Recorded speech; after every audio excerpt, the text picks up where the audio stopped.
ഒന്ന് കറങ്ങാമെന്നൊക്കെ വിചാരിച്ച് നമ്മളിങ്ങനെ ചുറ്റി വന്നപ്പോഴാണ് മാനാഞ്ചിറയിൽ നമ്മൾ ഒരു കൂട്ടം ചെറുപ്പക്കാരിങ്ങനെ കൂടി നിൽക്കുന്നത്. അപ്പോൾ അവരവരുടെ ഈ പറയുന്ന പോലെ നമ്മളെപ്പോലെ അവരും വീക്കെൻഡ് ആഘോഷിക്കാൻ വന്നതാണ്. അപ്പോൾ ഒരുപാട് പേരുണ്ട്, നമുക്ക് അവരോടൊക്കെ വിശേഷങ്ങൾ ചോദിക്കാം. വീക്കെൻഡ് ആഘോഷിക്കാൻ വന്നതാണ്.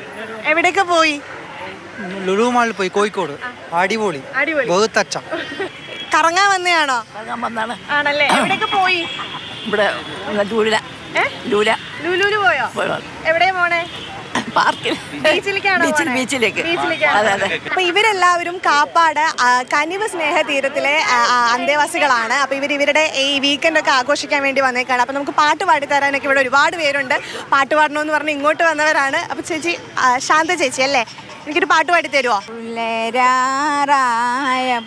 പൂങ്കോഴി കൂകിയപ്പോൾ പുതുമണവാളനൊന്നു ഇറങ്ങിയപ്പോൾ കണ്ണോട് കണ്ണും നോക്കി ചിരിച്ചുകൊണ്ടിരിപ്പായി വിണ്ണിലെ പൂന്തിങ്കളും ഞാനും മാത്രം. പിറ്റേന്നു കാലത്തൻ്റെ മെത്തയിൽ പുരണ്ടൊരു പിച്ചകാമ നിർമ്മാണമായും മുമ്പേ മോതിരക്കൈ പിടിച്ചു മാറത്ത ചുങ്കൊണ്ടു പാതിരാ പുള്ളു പോലെ പറന്നുമാരൻ. ചേട്ടാ, ഇവരെല്ലാവരും ഭയങ്കര ഹാപ്പിയാണ് ഒരു വീക്കെൻഡൊക്കെ ആഘോഷിക്കുന്നത്. അപ്പോൾ എന്താണ് പറയാനുള്ളത്? വളരെ ഹാപ്പിയാണ്. ഇവരെ സന്തോഷം പറഞ്ഞറിയിക്കാൻ പറ്റാത്തതാണ്.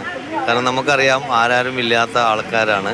അതിനിടയിൽ ഇങ്ങനൊരു ഔട്ടിംഗ് എന്ന് പറയുമ്പോൾ ഇവരെ സംബന്ധിച്ചിടത്തോളം ജീവിതത്തിൽ മറക്കാൻ പറ്റാത്ത ഒരു അനുഭവമാണ്. ഇനി നമ്മൾ ചെയ്യുന്നത് ഇവരായിട്ടൊന്ന് വയനാട്ടിലൊരു ട്രിപ്പ് പോകണം. ഇതുപോലുള്ള ആൾക്കാരെ സഹായിക്കുക.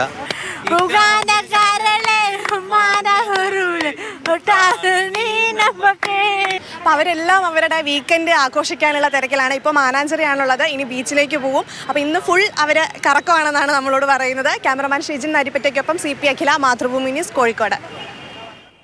അഖില CP തന്നെ ചേരുന്നുണ്ട് തത്സമയം. അഖില, ഇന്നത്തെ കാലത്തൊക്കെ ഒരു ചെറിയ പനി വന്നാൽ പോലും ക്ഷീണമായി, ഇനി എനിക്ക് ഒന്നിനും വയ്യാന്ന് കരുതി ഒരു മുക്കിൽ കൂടിയിരിക്കുന്നവരാണ് പലരും. പക്ഷെ അവർക്കൊക്കെ വലിയൊരു പ്രചോദനം നൽകുന്ന കാഴ്ചയാണിത്. വലിയ സന്തോഷം നൽകുന്ന ദൃശ്യങ്ങൾ തന്നെയല്ലേ?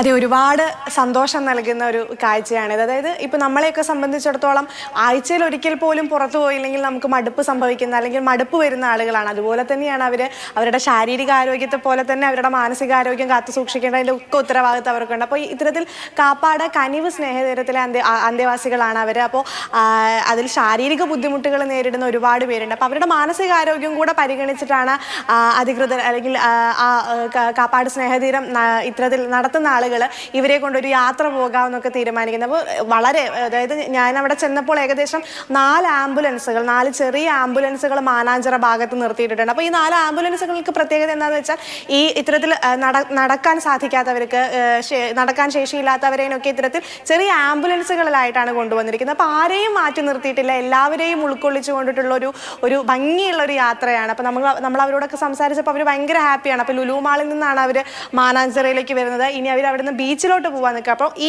ആംബുലൻസ് കൂടാതെ ഒരു വലിയ ടൂറിസ്റ്റ് ബസ്സിലും ആളുകളുണ്ടായിരുന്നു. ഏകദേശം 50, 60, 70 ആളുകളോളം ഈ കൂട്ടത്തിൽ ഉണ്ടായിരുന്നു എന്നുള്ളതാണ് പ്രത്യേകത. അപ്പോൾ അവർ പാട്ട് പാടാൻ വേണ്ടി നമ്മൾ ഇങ്ങോട്ട് പറയുന്നു, ഞാൻ പാട്ട് പാടും, ഞാൻ നന്നായിട്ട് പാട്ട് പാടും, അങ്ങനെയൊക്കെയാണ് നമ്മളെ സമീപിക്കുന്നത്. അപ്പോൾ ഒരുപാട് സന്തോഷം നൽകുന്നത്. അപ്പോൾ ഇവരുടെ ഈ പറയുന്നത് പോലെ എല്ലാവരുടെയും മാനസികാരോഗ്യം പ്രാധാന്യമാണ്. പ്രത്യേകിച്ച് ഇവരുടെയൊക്കെ ശാരീരിക വെല്ലുവിളികൾ ഒരുപാട് നേരിടുന്ന ആളുകളാണ്. അപ്പോൾ ഇവരെ ഇത്തരത്തിൽ ചെറിയ ഉല്ലാസയാത്രകൾക്കും അവരെ സന്തോഷിപ്പിക്കേണ്ടൊക്കെ ഉത്തരവാദിത്വം നമുക്കുണ്ട്. അപ്പോൾ വളരെ ഭംഗിയുള്ള അല്ലെങ്കിൽ വളരെ സന്തോഷം തോന്നുന്ന ഒരു കാഴ്ചയായിരുന്നു ഇന്ന് മാനാഞ്ചിറ. വളരെ സന്തോഷം നൽകുന്ന ഒരു കാഴ്ച. അവരെന്തായാലും മാനസികാരോഗ്യം കൂടി കൈപ്പിടിയിൽ ഒതുക്കി അങ്ങനെ സന്തോഷത്തോടെ ഹാപ്പിയായി അങ്ങനെ ജീവിക്കട്ടെ.